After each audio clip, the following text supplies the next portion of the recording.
Hello guys!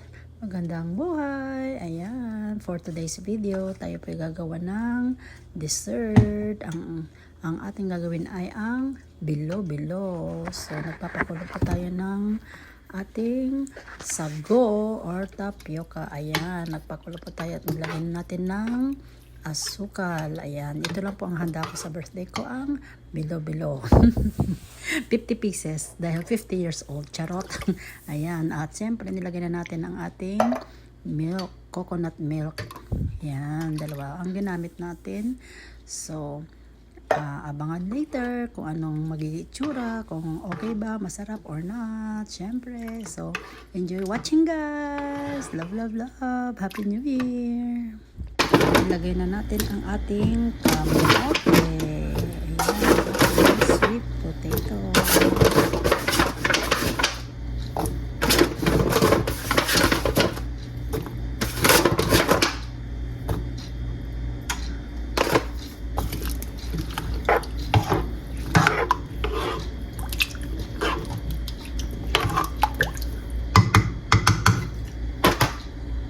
Ay ang ating lalagay ay ating coconut string, ang ating buko. Ayan, nasa ganyan sa ating bilo-bilo. Kaya nilagyan ko. Ayan, kaso puro dilata dito. Kaya ayan, puro dilata ang laman ng ating bilo-bilo. Tapos, ilalagay na rin natin ang ating langka para ito'y lumasa. Ayan, lalagay din natin ng konti yung syrup niya para medyo dagdag tamis. So, ayan guys, halo-halo. At hindi pa nakontento si Mami D, kaya ilalagay na lang natin lahat ang ating langka. Ayan, wala na natira kasi mas masarap marami. Ayan yung lasa niya, yung flavor niya. Kaya ayan. So, mix. Ayan guys.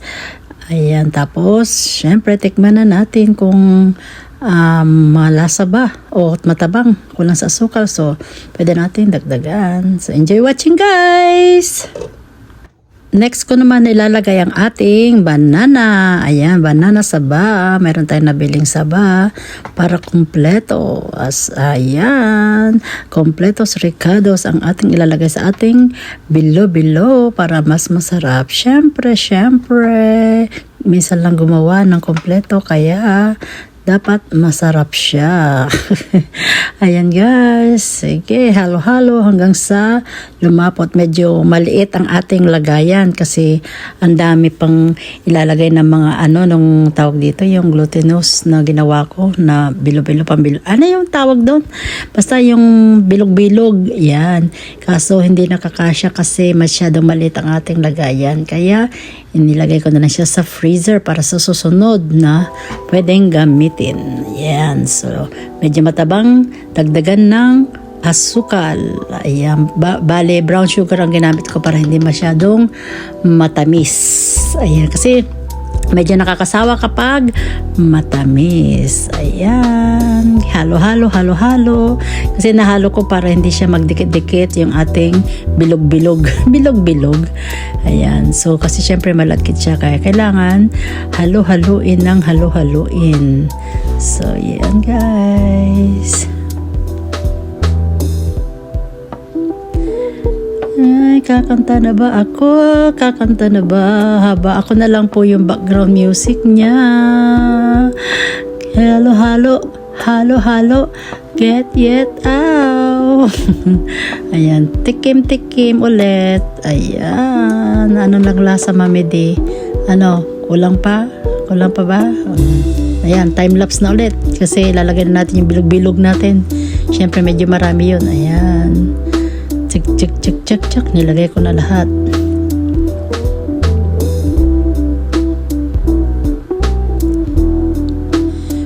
Pwede naman magpa-music, kaya lang mamaya-maya na.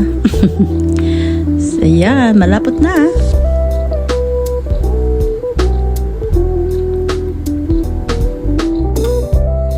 Antayin na nating kumulo. Pagkakulo, yan.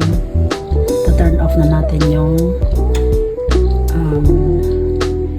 apoy. And then, antayin na natin para maluto. Ayan. So, luto kamote, banana. So, pakuloan lang natin ng isang kulo lang. And then, ready na. Kailangan natin lalapot yan mamaya kapag medyo lumamig na. So, thank you for watching guys. This is my bilo-bilo. Ooh, yummy. Yan, lumalapot na siya. Thank you for watching guys. Bye!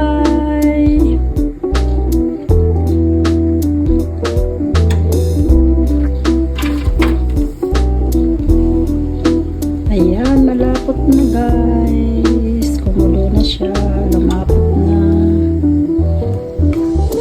Pag kulong-kulo na siya, turn off ko na yung stove. Then that's it. Luto na ang ating bilo-bilo. Kain po tayo. Ito lang handa ko sa birthday ko. Yan, naumay pa ako dun sa handaan sa Pasko kaya ito lang ang handa ko. Thank you for watching guys. Happy New Year!